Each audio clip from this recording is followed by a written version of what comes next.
Welcome to Werner Economics. I just wanted to make you aware of a recent report I wrote on Substack, rwerner.substack.com, which, as a German citizen and European, is on a topic that I have been quite concerned about. It's actually in many ways just hard to believe what really is happening in Europe. First, one has to be aware in the post-war era, this construct that was created from what were democratic countries. They essentially got together and created an undemocratic structure, which doesn't really seem to make sense. And of course, as I wrote in an earlier Substack with a lot of details on the deep state, this was a deep state operation. I mean, the documents have been declassified. It's a matter of public record that it was the CIA that created what we now have as the European Union. And they did this on purpose. And that explains this puzzle. How could democratic countries create an undemocratic structure? Well, it wasn't about democracy, far from it.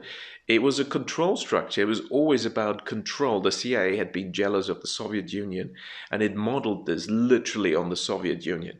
Do you know that the Soviet Union argued officially in its propaganda that, well, this is a democracy. Why? Well, we have a parliament. Look, there's parliamentarians. There's all of them, hundreds, and they get salaries and they're talking and deciding. Well, we all know, and there's no dispute about that, that was a rubber stamp parliament in the Soviet Union. Now, technically, how do we know that it was absolutely no democracy and it was not a proper parliament? We know this because that Soviet parliament had no power to come up with new laws. The real legislative power is to draft, propose, present, table, and then decide new laws. That is called lawmaking. Well, they come up with this clever structure in the Soviet Union where you have basically this front, this Potemkin village, this show theater of a parliament, but the parliamentarians had absolutely no power to actually propose any laws. Why? Where did the laws come from? Well, they came from another institution, namely the so-called Politburo of the Central Party of the Union of Socialist Soviet Republics, USSR. So that was the real power center. And that group of people was not democratically elected, of course, and that's how it worked. Well, guess what? That's how the EU has been structured. The so-called European Parliament and these European parliamentarians, I mean, they're getting showered with money. Their monthly salaries is just unbelievable, huge amounts, mostly tax-free with all sorts of other perks and benefits. This is just to pay them off to keep quiet and not tell the European public, by the way, we're just clowns because we have no power. They literally have no power to propose any laws in the European Parliament. All the laws come from the Politburo, which is what? The unelected European Commission with its commissars, clearly modeled on the Soviet Union. That's the system. Now, the top commissar has come out with a statement last month, and that is very, very concerning. Ursula von der Leyen announced new plans, the Rearm Europe plan of massive, unprecedented armament expenditures, public expenditures that are going to be implemented on the EU level, but also on the national level.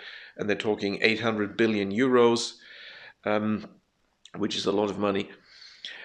And as part of this plan, she also announced that, to fund this, we have various schemes, and I detail them in my Substack report, rwerner.substack.com, look it up. But she also says things like, well, for this, we want to mobilize the unused savings of the Europeans. Wow. And she refers to the trillions in savings, mostly bank deposits that people have. And in some countries, it's true that, for example, Germany, Austria, the people generally are very risk averse. And so they've chosen voluntarily, freely, while there has been a free economy to that extent, they've chosen to hold a lot of their savings in liquid assets, in bank deposits. In Germany, it's quite a high ratio. They're not really so keen on stocks. And of course, one reason is that, when you are below average in terms of income and wealth, you just don't have enough leeway to risk your savings, and the stock market clearly is risky. There's no doubt about that. And so then it's all about wealth preservation. And of course, with small amounts, you don't get the good advice, but do follow my channel and my Substack. And so they've chosen, they want the safety of bank deposits. And if you keep your money in several banks, maximum 100,000 euros each, it's covered, it's guaranteed. And, there's also technically no reason why the central bank should not step in, fulfill its function as lender of last resort, and ensure that those savers will always have their purchasing power in a liquid form. If you have a central bank that is actually willing to do this, and so far in the past, the Bundesbank, the German central bank, clearly was, and there's never been a crisis, a major crisis or banking crisis under its watch. But the ECB is a different story. You mustn't forget that the ECB already, and I warned about this in my book Princes of the Yen, already 2003, that the ECB is likely to create bank credit-driven asset bubbles, followed by banking crises, recessions, and large-scale unemployment, which they did in two phases. Phase one was this asset bubble from 2004 to 2009 in the periphery, Ireland, Spain, Portugal, and Greece. And then they switched to phase two, which was from 2009 property bubble, just like in the other countries, but now in Germany and Central Europe, massive property bubble that peaked only in 2022. And that is still collapsing. The German economy is already significantly in recession. It's going to be looks like the third year of contraction. Look up my Substack on Germany, on the German economy. And the shocking thing is the banking system is now also essentially that's been the goal of this ECB policy, and they've been aiming at killing the hundreds of German small local banks that have resulted in a strong Mittelstand, small and medium-sized firm sector, hidden champions, being market leaders in their market niche in the world. And then there's the local banks behind that that back that up. But that's been the target, and the ECB wants to kill all those small banks. And of course, a banking crisis in Germany is therefore really what it desires. Sadly, we have to come to the conclusion that central banks sometimes have these aims, as I've shown in my work again and again. Bank of Japan, Bank of Thailand, creating the Thai crisis and the Asian crisis, and of course the ECB. I warned in Princes of the Yen that it's not a continuation of the Bundesbank, it's the revival of the Reichsbank. The Reichsbank was the central bank that created first asset inflation in the 1870s, and then deflation in the 1880s. And then it served its role in the First World War to ensure a strong war economy, but as soon as the war had ended, it was under foreign control. Germany was largely foreign occupied. And of course, the first thing they do is make sure they control the monetary system. When US troops moved into Iraq, they first went to the central bank and they got the gold. Libya, they got the massive amounts of gold. The people's gold was looted. And likewise, Germany, after the First World War, the central bank was under foreign control, and then created this hyperinflation, and then policies were taken to create essentially economic conditions that brought Hitler into power. That was also the Reichsbank. So really the worst central bank in history, if you want. I mean, you list that up.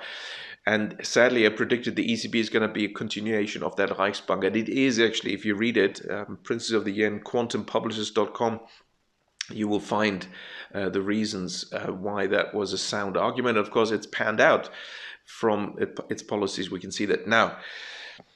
So that's the sort of background we're facing, where we have a European Commission, which is a dictatorship run essentially by the deep state CIA and fulfilling its own goals. And that's really where the battleground still is, because while Trump has been fighting the deep state and has been partly successful in the US, that's not yet true in Europe. And so that's really the ground where the CIA and the deep state continue to fight on, using essentially all the European countries where the CIA has a lot of power and control. In Germany, very much due to the occupation powers that and NATO powers that the US still enjoys. And the Trump administration needs to be aware of that and actually stop the deep state and its activities in Europe. That's badly overdue. So, but while that's going on, so they're pushing now for this rearmament program, and the German government, that is still in coalition discussions, but has already declared that they want to do that as well. And very concerningly, they want to fund this by mobilizing people's savings, and that is definitely cause for much concern, especially because that is a consistent policy. We've seen other European leaders referring to that, and they talk about the savings and investment union, which is full of contradictions, doesn't make sense, but one way or another is going to increase further central control over financial markets and people's savings. And then we have the German coalition government, and their statement has recently come out, the agreement, and also the figure who wants to be chancellor in Germany, essentially prime minister in Germany, Friedrich Merz. He has said already months earlier the same thing as Ursula von der Leyen, that really he thinks the massive German savings, the bank deposits, should be mobilized and used.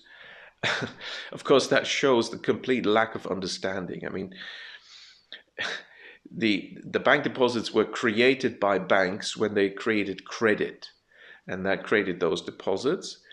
And they show the money that is not in circulation, because the other side of the bank balance sheet, when these deposits were created, was doing what they would call mobilize purchasing power by creating credit, money creation. So it's a complete misunderstanding, but if they now want to somehow get to people's savings, then that doesn't leave many very positive and attractive options from the viewpoint of ordinary people. So we have to be very concerned.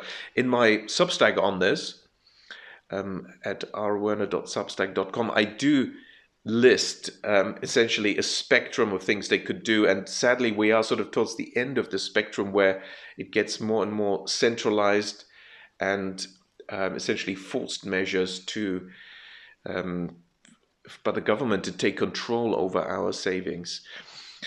Now, in this coalition treaty, they give us a glimpse of some of the measures they might adopt. But also the Bank for International Settlements, based in Switzerland, had provided some ideas. And the BIS has already, a couple of years ago, stated that they want a digital asset register, which was immediately picked up by the EU. So they're already working on that. So everyone's assets in the EU are in the process of being put on some digital register. And then in the coalition government treaty, we are being told that actually they are going to go through people's assets and check assets. And what they're going to do is, and this is absolutely shocking, this is a sort of measure that you would do in a totalitarian communist regime, but not a free market democracy. You would not do this. Namely, they're switching the burden of proof. If you own something, you now have to prove, they say they're going to ask for this in the coalition treaty, you will have to prove how you got those assets. Now that's completely unfair, and probably, for For the younger generation, it's not a problem. Recently come to wealth, it will be well documented. But it's well known that particularly the biggest bulk of savers are the elderly in Germany. They've accumulated, of course, huge savings, and they're the ones that love bank deposits. And often it is literally just being very frugal and not spending, and over years and decades, just saving every little bit and saving and saving. Now, they're going to be required to come up with the receipts. How did you get this money? Of 40, 50 years ago? This often will not be possible at all. And if you can't prove it, the money's gone. This is what they're saying, because there will be the presumption of wrongdoing. And of course, reversing this causation and essentially assuming people are criminals is absolutely outrageous and is what a totalitarian regime does.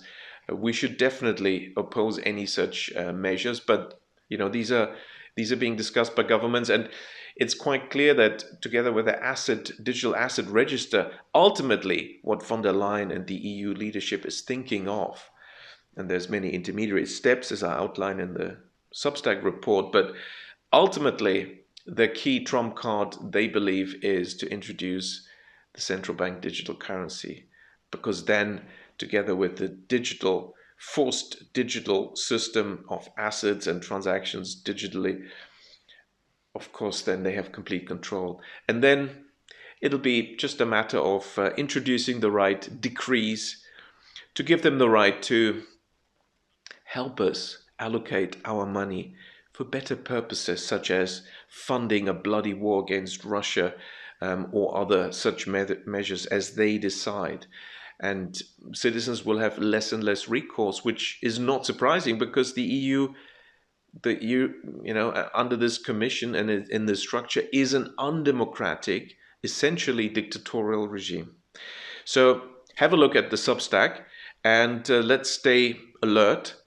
And also let's oppose the introduction of central bank digital currencies and digital ID, which is really the initial stage they need to introduce this digital prison. Let's not allow this to happen in Europe. And with this, I'm going to say goodbye. God bless, and I hope to see you soon.